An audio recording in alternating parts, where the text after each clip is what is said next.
Kak izin bertanya, Boleh boleh. untuk ini apa namanya, nanti ngirim LOI sama research-nya itu di WA atau di email Kakak? Di WA aja ya. Tapi kalau Oh, agak sedikit lama, ya memang banyak sih gitu yang proofread. Tapi nggak apa-apa di WA juga. Gitu. baik, Kak. Di email juga bisa. Nanti biasanya Fadia ngirimin di grup gitu email. Ini pertanyaan-pertanyaannya apa udah terjawab semua apa kayak gimana nih? Boleh open mic, silakan.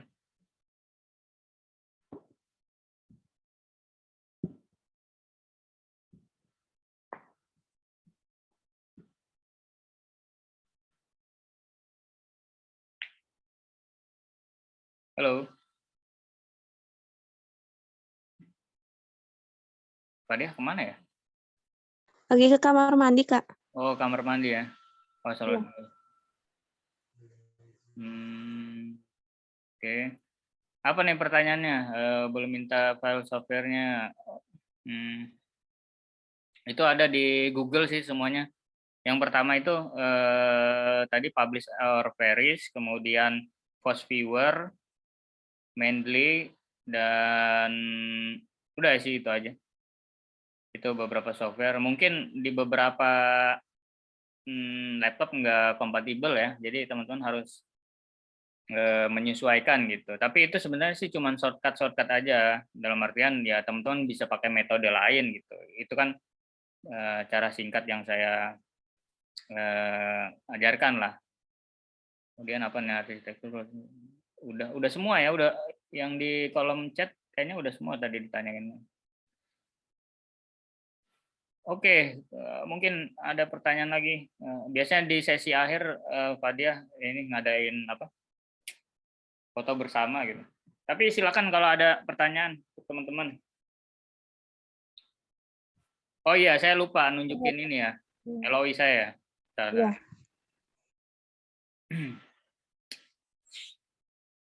Hmm,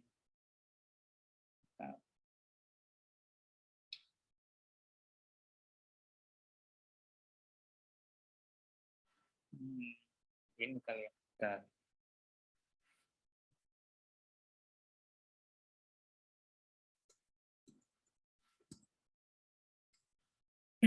Nah ini LOI saya nih. Jadi tadi udah saya mention semua ya mengenai strukturnya ya. Jadi saya merupakan asisten riset di Universitas Indonesia. Saya punya fokus studi mengenai Islamic Social Finance. Nah itu di paragraf pertama. Kemudian di paragraf kedua juga mention mengenai aspek dari Turkinya sendiri, ya kan. Kemudian yang ketiga itu closing statement dan tawaran lah gitu. Nah itu saya menuliskannya ke dalam 3 paragraf aja. Ini yang saya ajukan di letter of intent gitu. Cukup simpel dan sederhana.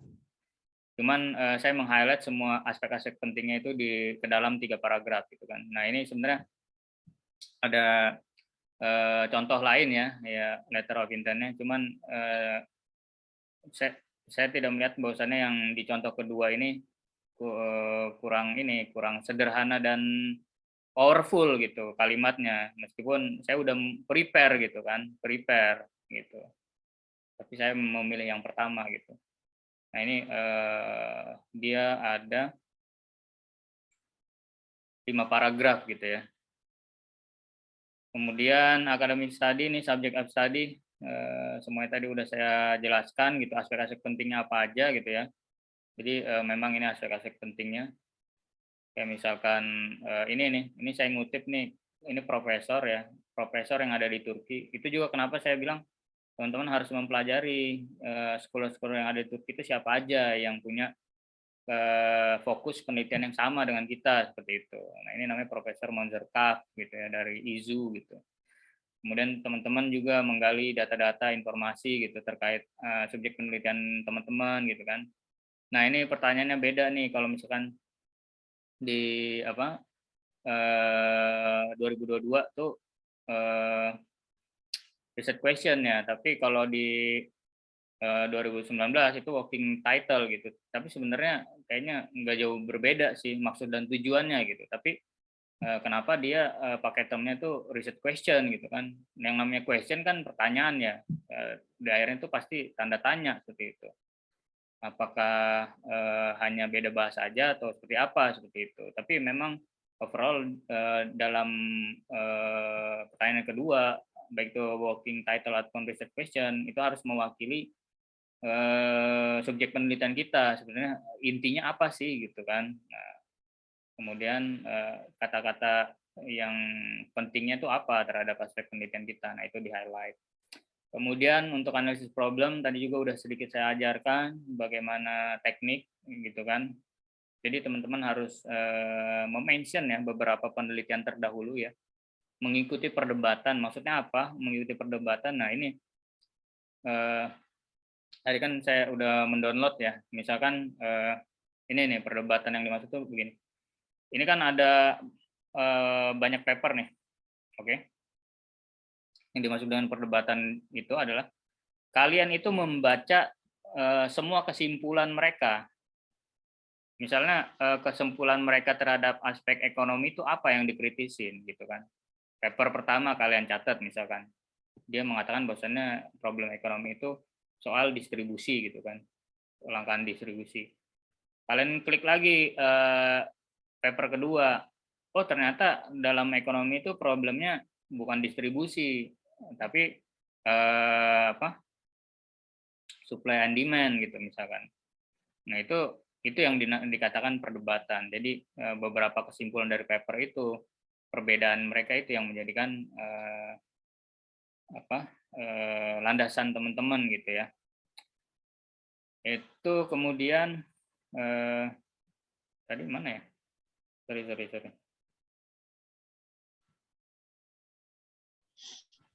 Kak mau bertanya. Boleh. Ini tadi tentang plagiarisme. Apakah semua kutipan jurnal yang kita copy paste walau sedikit itu terhitung plagiarisme ya, walaupun sumbernya jelas? Atau tetap semua kutipan harus diparafrase semua? Harus, menurut saya sih. Jadi itu pandangan robot ya terhadap tulisan kita ya. Sebenarnya kalau Turnitin kan itu sebenarnya robot gitu. Ya memang kalau dia katakan itu plagiarism, sejauh ini alat yang paling canggih masih itu gitu, Turnitin gitu untuk mengecek tingkat plagiarism gitu. Kalau dia bilang plagiarism, ya udah plagiarism gitu. Jadi itu robot judgment gitu. Gitu. Jadi teman-teman harus parafrase ya.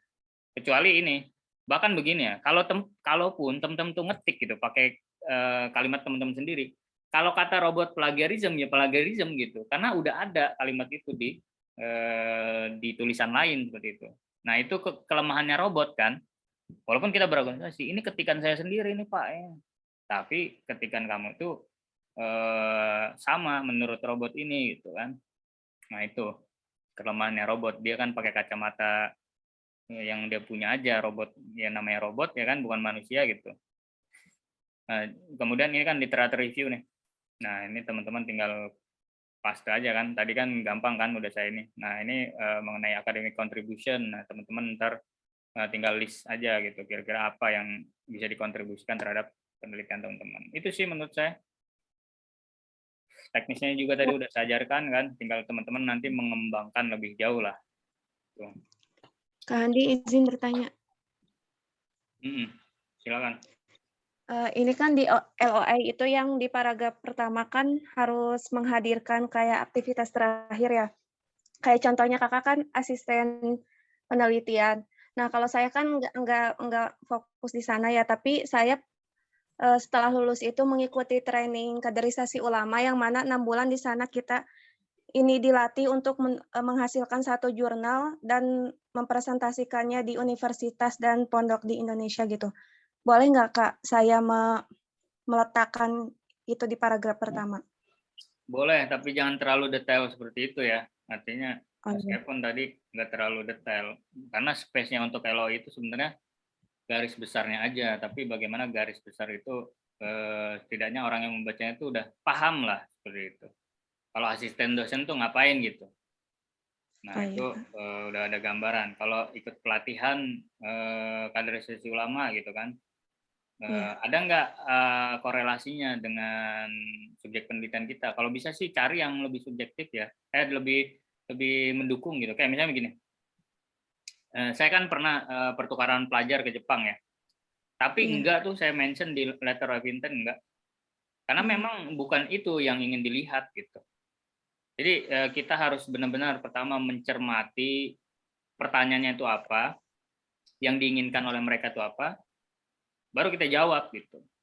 Itu kalau misalkan kayak prestasi internasional atau misalkan pernah ikut karantina apa segala macam, itu bisa ditambahkan di additional item gitu. Tapi overall untuk letter of intent, seoptimal mungkin itu meng-highlight tentang aktivitas atau background akademik teman-teman seperti itu. Itu menurut saya. Kak Fadia? Belum. Belum, Kak. Ada Nah, lagi? kalau misalnya bukan background-nya asisten peneliti bisa diganti apa, Kak? Ya bisa ya produk kayak skripsi ataupun tesis teman-teman itu sebenarnya bisa gitu. Kayak misalkan dalam 1 tahun terakhir saya terlibat aktif dalam meneliti, misalkan teman-teman kan baru lulus misalkan mau apply S2 gitu, meneliti tentang subjek yang teman-teman teliti gitu kan. Nah itu menjadi argumentasi bahwasannya teman-teman tuh udah punya modal untuk menawarkan proposal studi terhadap subjek A. Teman-teman tuh udah punya pengalaman sebelumnya menganalisis tentang subjek A juga. Tapi dalam proposal itu teman-teman ingin meng-highlight atau menganalisis aspek lain yang belum tercakup di dalam pengalaman teman-teman seperti itu. Nah, itu bisa juga tuh teman-teman buat mention Baik, Kak. di letter of intent di paragraf pertama seperti itu. Makasih, Kak. Sama-sama. Ada lagi nggak? Kita nungguin Kak Fadia ya. Biasanya dia kalau sesi akhir sesi foto dokumentasi. Halo, sorry aku sholat tadi. Ya, Oke. gimana Kak? Udah sesi tanya jawab nih. Oh ya, gimana teman-teman? Ada lagi yang ingin bertanya silahkan. Sesi kita maksimal 3 jam ya, 2,5 sampai 3 jam. Sekarang udah 2,5 jam. Kalau teman-teman masih ada pertanyaan silahkan ya, mumpung ada Kak Handi di sini. Gak ada lagi nih yang mau bertanya, yakin. Sesi foto-foto nih. Bentar, gimana nih? Teman-teman, yakin ya udah nggak ada yang bertanya lagi, mumpung ada Kak Handi di sini nih. Udah tadi, udah. Udah ya, ya udah kalau misalkan nggak ada yang ingin bertanya, berarti kita akhiri nih kelasnya nih. Atau enggak, mungkin ini dulu, foto dulu kali. Mungkin habis foto kepikiran mau tanya apa. Mungkin bisa open cam ya teman-teman yang available, silahkan ya kita dokumentasi ya. Cekrek sekali, 2 kali. Boleh ya? Boleh open kameranya teman-teman. Ini untuk dokumentasi kita nih. Nanti kalau ada pertanyaan lebih lanjut boleh WhatsApp saya ataupun Kak Fadia gitu.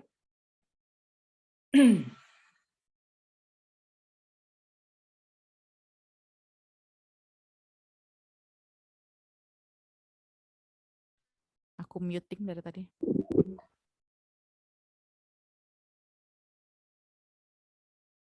Ada Andara juga Kak di sini. Oh iya, Andara. Sama ini juga nih Kak Sumardi juga nih award di ETB juga di SK Syahir. Oh mau ini Jadi, udah lulus, bagaimana? Jadi teman-teman di sini juga ternyata ada juga awardee yang awardee YTB yang udah jadi awardee tapi masih ingin belajar lagi buat lanjut ke jenjang selanjutnya gitu. Anda Kak Andara sama Kak Sumardi. Ada lagi teman-teman yang ingin gabung, Kak Dinda, mungkin Kak Inas, Kak Nur Hidayah, Kak Yola, Kak Lisa, Kak Muklisa. Kalau available. Kalau enggak juga berarti kita foto dulu ya. Bentar. Yuk foto pertama dulu yuk. 1, gelap juga ya aku ya. 2, 3. Oke, ntar aku simpan dulu ya. Teman-teman kalau masih ada yang bertanya, pikir dulu dalam otak ya sebelum Kak Handi live di sini. Ntar aku simpen dulu. Oke, sekali lagi ya, gaya ini, gaya bebas, gaya bebas. Ya, 1, 2, 3. Oke, aku simpen.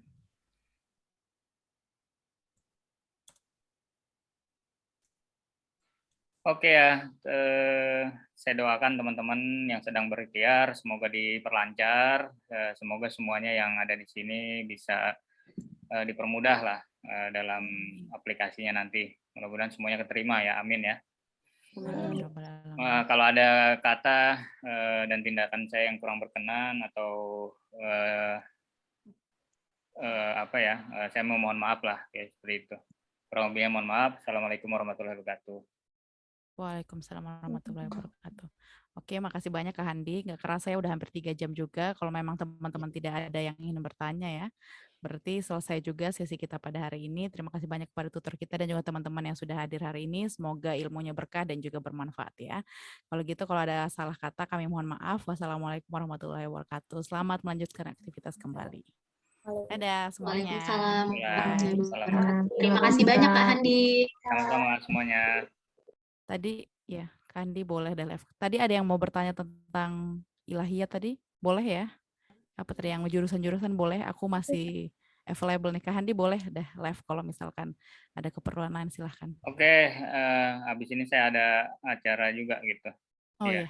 Iya, Oke, terima silakan, kasih Kak. ya Fadia semuanya teman-teman. Iya Kak, Assalamualaikum makasih warahmatullahi ya. wabarakatuh. Thank you. Siapa ya tadi? Kalau misalkan